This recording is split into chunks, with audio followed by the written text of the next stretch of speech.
One of my ancestors, Luther Standing Bear, wrote a book after he was forced into Carlisle Indian School in 1889.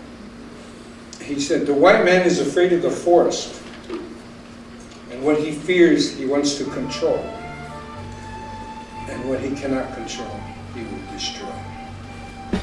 Colonized people suffer from the highest rates of imprisonment, murder, violent crime, rape, sexual violence, infant deaths, exposure to toxic environments, and have the lowest life expectancies. And once that occupational colonial regime is in place, then they can carry out the systematic assimilation of indigenous people. Pray or be shot was a method of conversion. That's how the first Christian Indians had Christianity brought to them. Power and wealth have a sort of demonic triangle of forces, G-O-D triangle. G being guns, O being oil. You use the sale of drugs and the increase of addiction of drug to get the money, to buy the guns, to keep the power, to get the oil, and money is kind of the thing that keeps that triangle moving around. We were robbed of our name, robbed of our language. We lost our religion, our culture, our God.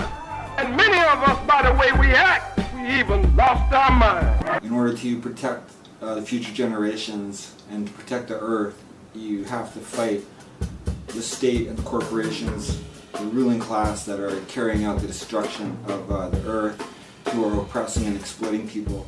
In the anti-colonial resistance struggle, you want to unify your forces, and then you want to create alliances within the settler society.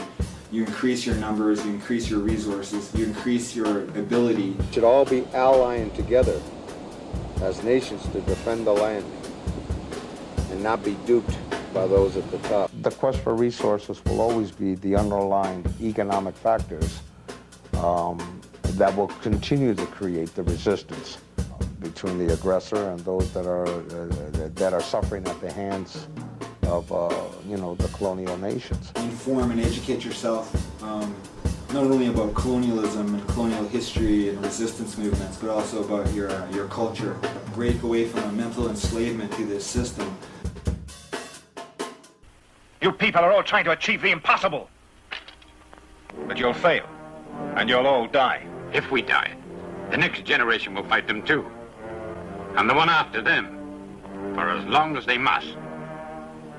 And eventually we shall succeed.